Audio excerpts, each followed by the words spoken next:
Ցուցամոտ, սերտմած բաղի։ Գնացեք վերջի սեղան աչով, այս է։ Չէ, մի բակ է, իրում են ունենք ներ,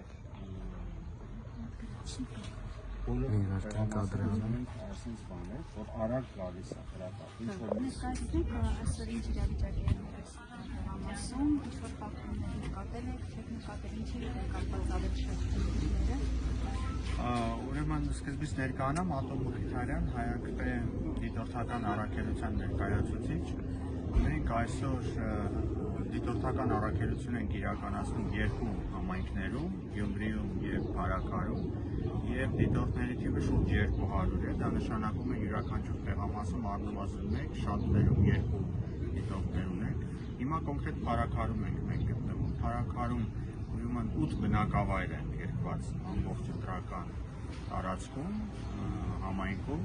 և ունենք 16 տեղամաս, 16 ընտրական տեղամաս։ Ընտրողների թիվը շուրջ 21,000 է։ Ընտրողների ակտիվությունը Փարաքարում ավելի բարձր է, քան Գյումրիում, մոտավորապես 1.5-2 անգամ։ Դա նշանակում է, որ քանի որ համայնքը երևի փոքր է և տեխնացուները շատ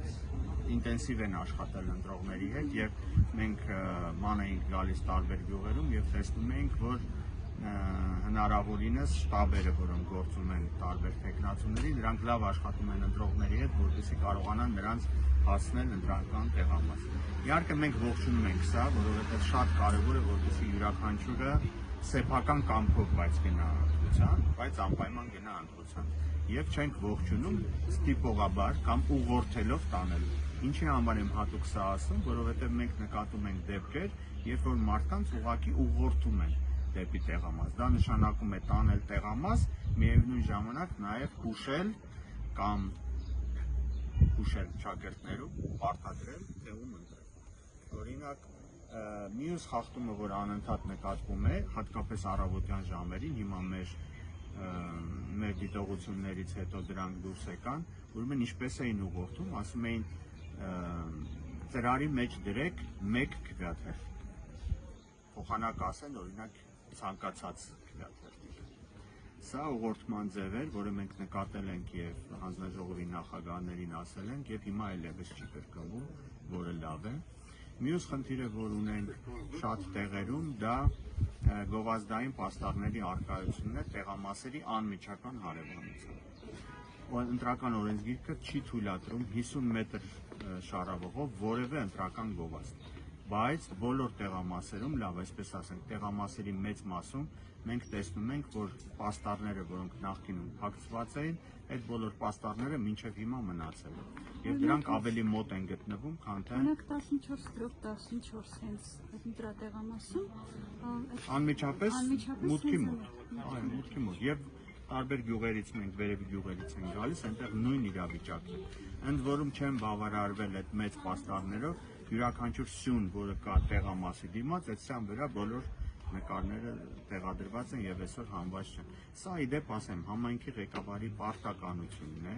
որպեսզի նա հեռացնի մինչև քվեարկության օրը, բայց ինչպես տեսնում ենք, դա արված չի և սա մենք արձանագրում ենք և մեր զեկույցում առանձին մենք դրա մասին ևս կխոսենք։ Շատ խնդիրներ են առաջացնում հատկապես ծեր կամ տարեց մարդիկ, որոնք շատ դժվարություններ ունեն և մենք տեսնում ենք, որ անընդհատ այսպես ասած օգնողների հետ են նրանք գալիս տեղամասեր, իսկ օգնողները պարզ են, նրանց փոխարեն ոչ միայն ստորագրում են քվեաթերթիկ են ստանում, այլ նաև համապատասխան քվեաթերթիկը դնում են ծրարի մեջ։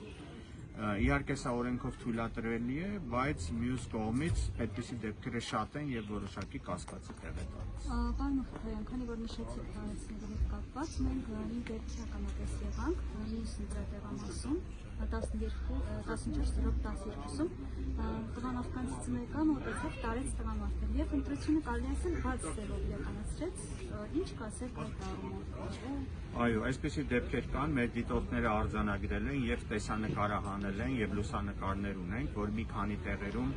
ըստ էության բաց քվեարկություն է տեղի ունեցել եւ հանձնաժողովը համապատասխան արձագանք չի տվել, պետք է ասել, որ աչալուրջ պետք է լինեն, այս դեպքում օրինակ շատ հանձնաժողովների նախագահներ չգիտեն ինչ անեն այս դեպքում, երբ որ մարդը ուղղակի բաց քվեարկություն է անում եւ ցույց է տալիս, թե որ քվեաթերթիկն է տեղադրում ծրարի մեջ։ Այս դեպքում պետք է նրան նորից տրվի բոլոր 4 քվեաթերթիկները, նրան հորդորվի, որ ինքը նորից հետ վերադառնա քվեախցիկ եւ իր ընտրությունը կատարի փակ գաղտնի, որովհետեւ սա է օրենքը,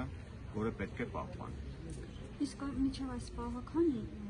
մարդը մասնակցել ընտրությունը, քանի քաղաքացի մասնակցել։ Ընտրողների թիվը մենք ունենք սրանից 1 ժամ առաջվա տվյալները, ուրեմն ընտրողների մասնակցությունը ահագին բարձր է, մոտ 1.5-2 անգամ ավելի փառաքարում, քան Գյումրիում, եւ մեր մոտավոր գնահատականով, եթե այս տեմպով շարունակվի մինչև ընտրական գործընթացի ավարտը, այսինքն մինչև ժամը 8-ը, կեսից ավելի մենք կունենանք մասնակցություն, որը ավելի բարձր կլինի, քան նախորդ ընտրություններին է եղել։